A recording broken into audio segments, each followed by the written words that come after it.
this is Biba Olivia Aquava. Ahadie the Jason hot news and qua Aramedi Bramo Aluti Sawian subscriber Bomaria say over subscribe to the channel.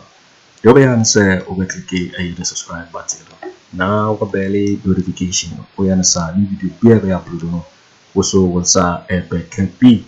I feel we are now like video and give us a thumbs up. Now share my offer so now when you be here now and summer air so ewo Ghana memo hano afi ye share a year and summer about Betrayal ye so yiti yes answer me report here about to yiti ye come we are ecoso the point na mo boss into Morrison Gumbe amane lusu ni seat enkofo a mo share that pass support proposal am say yenko tu omo enkofo a mo support say yenyi wo mo free ho no and no mo se wo mo ko independent mo ho akere mo nti no mo se oh ya no mo adahwebom ya no mo adahwebom by force oh ya no mo adahwebom me depends what say me no wo hwembom wo say still me no wan adahwebom the constitution so interesa in fact like I said earlier your constitution does not say when they defect write a letter to the speaker but you wrote a letter to the speaker into the first NDC mu ABC and no more letter and come speaker does not mean say they should abide by your constitution. Obisa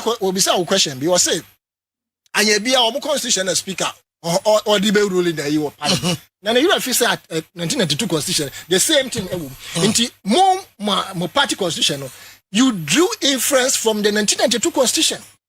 And I'm here. Now mon kwa de etwa mo ho a etwa yen mo de betrayal ho mo say etwa cushion ho. Nti ye mboso ma nkom kese. Nti on the NPP and their modus operandi mean they will never change. Never. They will never change. She expect to say nana but dey me yan say o man Kufo ankasa yes pen no betia afia man kola na hebu na carry for kan me da bia na metiem papa kasa o ani ye nyina ye ne de babia na nado ye kosi the party ye kosi party na e opposition na ye attractive crop no and na mo wo government crop nobody your own people as many as over 40 or more NPP for they are going independent apart from MPs no there are more than 40 individuals are more NPP for more NPP for mapa or more to every party so go independent but in a silent manner to say when here na they are quota alliance and omo say go independent no say when here you become a hot cake into obi say omo ba ku say when say game and the NPP betria momo sakwa that is what they are trying to do you understand and menya election ya yekwe bibia chese buabo NPP but almost ye bibia ka kire nkofo so omo anwene and it beats my imagination of course see people cross on me when I arrogance wa when how much more NPP but NPP they ekwe so almost still they have won until they will use every means one year obekasa 2020 election omolusu poto both presidential and parliamentary almost by force you be take and no modern machination tin and now NPP NDC so omo coalition system omo ye and almost come ade ekwa prekisen and am so ma general abufo and okokot nkrapo no nim de okasa ono dem bofu dada my fa hia bo no mo de omo ye no anie you understand enti munya botre na do na modi na chief for 8 years amana ba say party no still modi na chi no aya me nwanwa and you think say the current crop of people leadership no they can do something ade omwanka so modi aye Bawumia ene na Addo leadership fun they omo no kan wanya yen na enne mo say kodi na chi enne Kennedy Agyapong di your friend say Dr. Bawumia chi Kwabena Agyapong di Dr. Bawumia chi you see I say do they have credibility and conscience at all you understand and many ababi e ko do there speaker na de me born abaso I expect to say bibi be pie but na I didn't envisage say obebo Torkornoo Gumbe say but you see let me also throw a note of caution say court no and say judicial no perception na ye nya no afedi adipin pa say pa ye be appoint you obi ase be wo kunu wo ma na wo ma ye trabonti ebu say obi yusuwa ana ye ase film kakra because the judiciary as we see it today they said you can dapaka yeah enye unanimous FC enye wo call national security same wo call a friend say police same all the security agencies, the same thing. The whole Africa, it is only Ghana. And as a pay Juma or government institution, you must pay a bribe of more than your 3 to 4 months salary. And son be found. And look what be how Triana come. And they say almost year recruitment will work. Almost I say and yeah, be ye. It's kind of here you to Moka. It's kind of way. Now Motiha Mosio. Yanko Kencho Mose. Allowance delayed is better than allowance cancel. So they have a way of going about their lives. Allowance ben delayed is better than unpaid. At the end, you see a catch up place. You perceive this infrastructure. Yeah. Also, there be delay no. So there be delay. Meanwhile, people go train for that. Only Akufo Addo mo eskimi ye buziamo na omo fund the mercenaries no ye took Kwame Nkrumah fi ho no with connivance of a year first say CIA mu no. Any ye Africa neocolonialism adokro ye nyina ye bre ayegum. Enti sam konkonsa no edidi omo de training kola no abesi sam pempenso yi. Enti say ye ni nkrofo konkonsa hwe ayi e friend say mokoya mo sa primaries flabberaship no no. Yeah. Adia ben sempa na your friend say Kojo Kyeremanteng one can fa Dr. Bawumia ho. Ene Ken Ofori o say sa nkrofo no mani ma ye de abedu ha no e ma ye sa form si obi. Sounds like Kennedy Agyapong kai say some crofo we yade omo de aye Ghana. Omo wia Ghana te say de obi nwi abi da. Nsem omo kanyira aye no kura so. But a Japanese document no and omo so omo su no.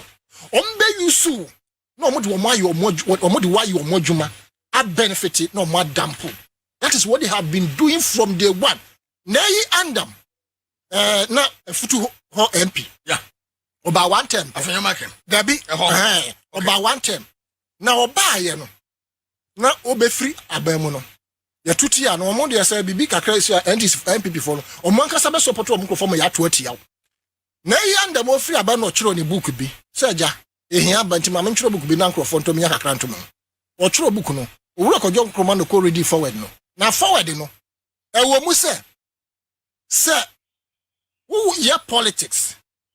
Na say o say okay mama frame you say to obi na mo wutwa on the left wutwa right wuhwe wanim wuhwe wachi na won hu ni pakra ye yisu no nche say ye wa and the NPP no sa na akoye ye nyusu nkrofo say see what you see because say majority leader ya Ato Forson and a minority ya Afenyo Markins 24-hour majority leader because you see this long equation everything points to the fact say Mahamadu Bawumia it appears to me say unyante mranase in the sense say we are appointed as Supreme Court judge that's a wusi unnim speaker as immunity into untumen 7 na it baffles me ayame wawa do you mama kan show say na do danko Akufo Addo oni immunity anka na ya chira to help serious ones. Because abanfu amamwo funi etrimoden a wabogana fo ene aswonti aswoden apapai ye ka ontie sankanye immunity a anka blow pad and Ghana fo de na tie gina abobono ama by now na fro anka wo hu na say ni pa bobrechete. But because of the so called immunity no enti na agro na wo kan na do danko Akufo Addo wo di ni sa no wo di agro sa bre. You understand? Na speaker, yeah, catch a high play was my high that. Maybe I was it. I was your Maduno. We can't keep a paninti, San Kenya immunity. Oh, Master Jai. And Capapano. Can you bet in Abuano? And can be on Tias and Kibe Salan, the Bono. You understand? By immunity, no, and no name more Namwa or Diagrono. But you see, it also baffles me. Say, dear, or say, since you are more by force, or more business here. The person who need business here. What's it by force? We need more business. Momo constitution, one casa crown, one city will say. Say Nippon independent, as a much as a common speaker. And so I'm a former MP. Or castle co-independent. Adiante. First thing, like your word, now to catch the master. Cholet can intend for common speaker. I want my friend say, Omrana and Casa. And teacher can intend for common speaker. So on Pamano. And this man and I go general simple. So we say, no, wo me frɛ se bra me nipa se mentumi ne nya adwuma nti ama mo nto aba ma no na mo nto ma asomasi na we die mentumi ne nya adwuma na jombodu so ne nam nkyɛnkyɛn no a wo kɔ we ne kura fa we ne yɛmfa ho yɛ ne mentumi nya adwuma apai ono so no nam touchline na santai wo kɔ we ne yɛ o we ne yɛ ankofo ani hancho yɛ ne den ne be yɛ was first thing munyi me constituency chairman free munyi me free ho constituency chairman se me so me de ka nti se yɛ ntwia de be step and ya me so no me kwa me play better me say na game you play me I play you was me so me de ka kind of say metria half na untumi so the half no baba ye tria half no asensen view akam eno so ho ntokwa ye kon saa be se 3 months minim ba bi yakodu sesia na ya ba inside parliament. Don't forget the probability say the Cynthia Morrisons and the Suhum guys no omonim how much in terms of monetary control, monetary inducement for mena MP no wo yan sign na order the home join wo no omo say be a negotiation omo do some pempes no until let's go ahead and negotiate enti men so say no na abajimembro history yeah what current Ghana economy na hard enti ye negotiate ye say esunche ne de no enti se ye nru some pempes so de forget me no monye business mo say da ye betu utuo ye nka bibia nhye sometime wan doje anka nkofo ye kono omo enti ni pay wa to na numtuo say business pay the business was say me say ye by force ye be business constitution 1992 constitution article 97(1) and G and H ya churo pe fe wo ho say no so say wo free wo independent na ukọ kodom party fufu na ofri party fufu say wo independent what forfeit wo seat. Now you see, look at the interesting thing. Speaker declare for seat ni vacant no. And Afenyo Markins fa to whole side the one and nap a ponano hosa so osuno mako to sometime. Within seconds near buasa no diaba. Say hold on, stay of execution. Na speaker so 32 no I would do ho no. Wandi kwa. Na osemati. Osema na me numa mendwen ho. Okwadwen sa omo you know ho ba declare seat ni vacant na sa letter na buy.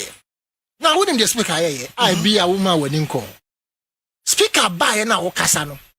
He didn't make references to a Supreme Court order na e ban. There be so was when you notice. Aye, send we me mu. Omo on kan wasem. We me and na on make discuss wo ho. And na locking so for the speaker. There was no quorum to discuss or do any business. Yeah. Was matum parliament. Yes. Now when him the other back, me chiko. Enti matum. Na, when him say nche bia best boso miensani. And the speaker the two musa na do asondin a ye friends LGBT idea they bow say ja emanemba no. And also matum. And na owura Afenyo Markins ko invoke articles no. And na ode equal back parliament. And now them say speaker it was not lost on speaker say Afenyo Markins as then majority leader obakwa koye invoke articles no na speaker what change when him nyina and the speaker ko trend baby and Afenyo Markins akọ invoke no mayaba na one say why can't already momo na mo amoka say momo nkrofo no nchro letter mre mo say mo no mo twetwam enti mono o makasa mo aba back no question ne say sanke ko ba ne say mono o makasa mpo no mo esan ba back speaker had already declared the seat vacant and he said omukasa mo san be do mama yokurukura they have no right to enter parliament, not at all, because speaker had declared their seat vacant. He has not responded or interpreted the Supreme Court's stay of execution and you want to mean trained by force to say me the oba Abeta parliament and come on, it would have been a contempt of parliament by those individuals. Oh, and almost already they knew to know almost to corner and no more tete. Kwasi Cynthia Morrison once you yeah, Kwasi says say miss and now Kwasi no campaign. They know that thing. No say NPP for no if it yo.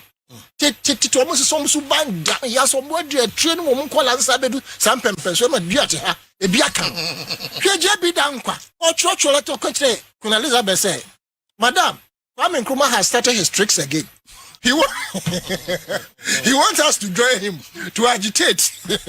We will not succumb to his tactics. report no. And Rachina Nadu Kotra USA. Or Kotra Secretary of State was Kwaku. Burkina Faso. Just conconsa pure. Yendi amafon conconsa your own African you brothers. Pay development Nanado the Bushiano from Dankwa Ombedu conconsa Omonoma Africa and a boy says sometime. Africa into me ambo na if na nado ne for because omopame kwame nkroma sankomo ampame kwame nkroma ankameno ye beto say Africa was united. Enura ana mamle Morris Cynthia awo ye MP for Agona West woni na tijafo eko Agona nya from say omkwakoye fruit ama domuna hu anase kroma na hu say ampa ogusu ejina ne munu ana omudum light na abo no nsia no so omudum light Domudum life na nchena ya police no ya kes akane tifo ne omka mo ba ele mbitwa C10 ewo bebe ma mane ye program no enti ma bufo e ba se no ye program na mo ma betwa TV10 anka mo de ka ebu e bi eye enti boys ni bi e de nta boroboro eye onabo kes ata ni kanum na kofa bufo ba ya omo so scan tuo edi gudomu a na me no ka se inipa mensa e de etwa kan mo a omugu aban aya sabia wa Agona West na me ba jo wan mo supporters na sanituo supporters send eye kesata no nko for na sanituo no kesata nko for na sanituo no ehu Afenyo Markins wontimi take control of Cynthia Morris da na wontimi take control be asa kietu nso ankiatu se na no betu obi na ade bai na edu so ne etu asa ba to da no ayansu ye mblem ye ho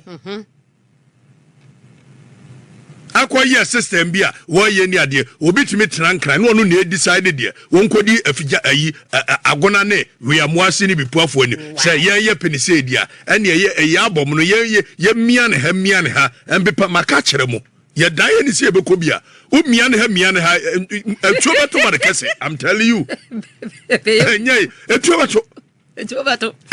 to ma re se de bia toyi enye sa we tuo we bi hodi e wo ya se me no ntokwan de medical ka jem so mu wiase we bore mame eti party no agija mo me nka no kore kufo mamu papa wo bebu ye pa na ye ni ade na wo mo de nsem hunu se ya ana party for no nsem hunu se ya me ma we nko me ma we yakọ me ko independent me say nsem hunu se ya ani gong ni aje ye ni so ya sa ase nya sa ya sa ase efa bi no me se Akufo Addo de minya ne di boda wo uye nya di boda sa usu no ban ai we ye chese chinchina ye kokumasi ese ye kofa chebi eti ye wasa kumasi kwan ye ko straight no ese wasa muano ane na kofa chebi akọ kreti ayi under bridge bina akwa we kura adeya ese chese ye be kokumasi ye po ese ye ko we chebi hadai meko Gorbachev Akufo Addo pa ye ko eno mi free Agona banda ya eno mi free Agona banda me yese ye create under bridge adia sanse na by force ye ko kuma se be hwechibi ewa bra kuma se kwen akati si mu na akọ wasida mumpe we se eti wo hwe o ma hyeda ma unya tra apagyaja nhye kwa wo matutu kwan wo kwan ni nyina and the choice is yours either say wo baba fa chebi e kwa papa anaze wo baba futukwam akwa we pa sadie no eye no sadie ba yo wodwene wa on tiase yo na mo nkwohwe ho kakrai eni pa no pese ohwe ade na no wa hwe na wa bọ na baso sa na bi ofe na no mo hwera mo party no ye die agya no ade no wo ye no enya akono akola nsem se ehye na Cynthia Morrissey, everybody wants to feel important. A sense of belonging. Maybe the end of Madame and you quite for just a East and Edgar Muba Yamuya said, Mugamu, Mugamu, a Chobato Barakase, I'm telling you. A Chobato Bare, I'm telling you. I don't go to your minimum, did I to a money? Namuye na Cynthia Morrissey go Yabeluso. Party in Beluso. Na ya na ya. And here mo bia timu anya ne de. Wa mo yes survey bi no mo hu say party ni betimi awini because this election dynamics ni different. And ntini semfunu ya wo mudi o.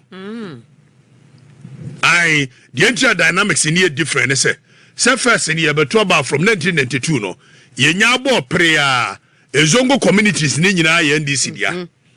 Islamic communities ni nyina ya NDC dia no mpone kakra NPP. Ene no wo ma unu se Bawumia no akwa ranzongo ni mu no wayeye. Wa hutere tem sei no mu chemu ho. Anu wasa akwa northern one ade we me no ka sei. Northern one upper east upper west ne de. Wo mo se de Bawumia si brim wo mu ho no ne eno ho na ehyedu nkatia be ye se. MPP person mo ya no mo je majority na no ne kan me boa aha na sabe no kire se northern region ho de woni wo mo adi chimpe muga mu pa anu hu nsɛmfunu no mu dia o mani kyese ni trimuda kanka bi bre ne de ye ho Afenyo Markins ultimi take control of Cynthia Morrissey then na ultimi take control be eti party no agija mo me nka no kore otchere nya kono bio 79 de see ye no ma Kwabena Victor Usumi krom Asante Agona na ko be ye akatu na bro na president wadi say ya esemfuru say ya na 79 MPP party nyansa fo nko a semino wa na nyansa no so bro so no na me ye na akɔwie de awie MPP party 79 say ya na Akufo Addo wo fa pawuli ye se ene wo say ya na Akufo Addo na busuafo de nka agona sei wo musi wo ese nketimi birim wo mu a wo mu na ye ni president da enu nti na mo babrim ni I'm telling you Akufo Addo na busuafo na ye agona ye nya president da wane mi anga se frifa mampon 79 Afrifa said that one Kwabena Oma Bitosu any president da na uye wo Afrifa no so no the president ni bia kodusoro eti atwede na 20 na Afro kodusoro wo sa akɔ hibio wo se da wone de Adwabeni ya wono so ani bi professor Dubuai wo mu na ye ma Paul say ya no mo ye wo mu nneema tanta say ya na 79 ye no ya nneema tanta say ya 79 basa say ya Basa say ya ye na MPP party misi nyansa dodo na ma ye de ne ade say ya obia nim nyansa obia sanso de wa mu ye bedin power ho na wa ye pawuli ba ye wo se me ye hunu se pawuli ye campaign se de alancherematen ye ya alancherematen ne pawuli skills no the same yankikam ala no asori akotena Kumasi a wote se minim se Ghana nyina ne Asante region wa no wote asa de die mu ano Messi 79 de no bia na esi no 79 wa ye pawuli ya pa democracy bi okura ye sakọ pawuli wo se wo na party no wo ye pani brabedi animu da bi o me ya sori nti na me kura me ka kire nyame se wo mpese me ye politics bi ewa ye kura ya mamuo no ayaba ye 70 no me enwie nti me na nti ya enwie kura no a yiku ne ba ye nam ko asofudie nti e se de me mpa bi pawuli brabedi party wo se da bi da me mpa said ya ala wo ala yi ni aye na party no nka da ala ya ba mu se wo betimi ade animu na kokwasa sa ka chiriba ka chiriba hayi ka chire ni amena masemini say ya anu mo ya ni ade no 70 afa ye ba hunu na pawuli na yi wone kwasi afrifa kwasi amanko afrifa mampon na wo ye na nkola wo beda samwa ya wo mu ye nyina ne Dr. wo mu ye be hwe no mo ye campaign wo mo ne nam tante no say ye movement And also the same name movement say yaw. Movement no what say alanche machenso ye movement no. Wamon so sha say so mo ye omso ye PMFG. People's Movement for Freedom and Justice. Exactly. Near see PMFJ what they call day one in more Santa my free fan so near Breso vice to a year Pauli na sabi be free fan no me ana media na say no more damwa. One frako drew head of state was a messer per vice to a year Pauli. Na wo ye no mamponie krobo mamponie ana agona ehyentemwo ana dwaben ana edubuahi na nya nipa bone semu anka mampone agona ni dwaben ka ya de baako e de tina ma nua ne nko wo mo se da wo makwa benapi ne no kura ne se wo mo ye se kwa benapi ye ba 70 no 1970 bitosu na wo ye wo mo ko eye cabinet a wo no attorney general so ministry bia no a wonim ho asem ministry bia no precisely. Genta ne ho ba tan wa yasemia wono so na no ye na wa yasemia allo ikran hwa be yende Victor Wusu no ye ne ade no Ghana ha lawyers abetwam kurum ha mesi wo bia aboa wo bia no wa bene chen no wo mu nyina anim Exactly so Victor Wusu precisely wo mu ye cases ya de ko ye aban no e cases abo no de ko no alusu wo de ko no alusu ene ade jeso mo ma Victor satama adade no ye attorney general ne ye yi ne to ago no ensem pi ensem bebre freedom what I say ensem bebre ko emo mo de ya ma 79 ya okay pa wuli wuni ani modia ene ya Victor Wusu na wono no sana wuni mo mo ko cabinet ya Victor Wusu ni JH Mensa nkola aboni mienu na wo ma bini ni JH Mensa no abene Victor Wusu nso ahye exactly eto mo ko tena cabinet ya wo mo no mo be ko Sammy media say me nya wram bidia ene be ntoko emmoa o man no ayenye I'm telling you eno won tokwa ana pa wuli say ene oni Victor Wusu ni JH Mensa ne kura nkwa afa bio freedom enu ani o yani na muane bedin power hall ya ya da sori a pa uli ko gina opagya ne so se da bi amma ada nkola no mpo no obefa am de nkola ba na befa wo wore pani a wo hyekire won wana na hyekire wo ye wono a tenkola ni chi sa tenkola chi ani si ya de sa ya nya tumi ya to abawie na pa yi Victor Wusu take commanding lead freedom na so wa nya 50+1 no exactly ni yasere Pauli fa se we say ye na ai Bawumia take lead na yese ai Alan Fabros da bona motom dabi so ode be ma Victor Wusu pa ma Victor Wusu abeya idea ene won ka ode be ma Liman no mo ko kan Liman ho 79 ene ma Liman abeya president Victor Wusu nya over 700 and something thousand tell them taking a commanding lead exactly Fabeka ho na nya nipa bonesem a adubu ahemu se da anyansafo party no de ya ani eti no mo ka party ni history a edu 79 ano ase ensida pin na twam mute ho munim de mo ye yenti na 79 mo nka ho asem precisely so munim ba exactly anya sa de mo ye Victor Wusu enti na 79 ya mo nka ho asem wa mo kwoti UNC ajari eti dia sia ne dia asipen history asipen they repeating kwoti UNC ni ade na anu ya nya tumi na wo ye Liman no so Jato de wontimi nya hwe wontimi nya hwe wo de Jato ntimi nya fia na jeje Rollins di ebu na sabi wo tu adoboni e bi kan no say ye na Victor Wusu be ye president ya enye ne senka wo afifa no ye no ye jeje saba if Victor Wusu no nonsense man there is no way jeje could have made a coup no ye no exactly so there is no way precisely and so ye coup wie ya wo afifa wa ma Victor no am ye president ti wo baba chi wa okokun wo no freedom and to adubani a ebiki wa no adubu anya wo firi dwabia wo gigina mu se yempene ma Victor Wusu nya president da wono anso ko ye wanya bi ani freedom ebi so aka Victor di ya nka ba ya nka benya bi di eti di ye honi aye bi pen ye nim ni nyina ye nim de kosi precisely so na Akufo Addo no ono na busuafo ye saade emwanwa sande ono ni leadership no ama kwan ma eniama tantan se no na wontimi nka se di ye bi de kosi ye nie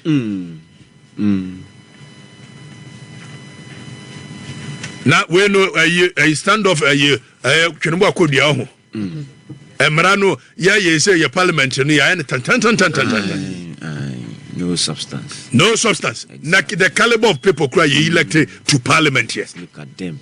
You waiting for winning a year and somewhere about beto so because so and our no say we don't subscribe we are Boakye say over subscribe to the channel since I had yet latest and hot news and the bremo I feel we are now like give us a thumbs up now see share one of Ato Forson now when you be here now and somewhere also will gather Mahamadu.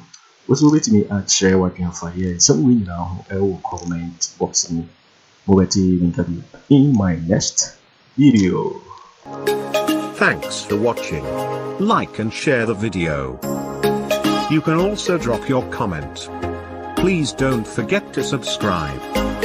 Click on the bell to turn on the notification.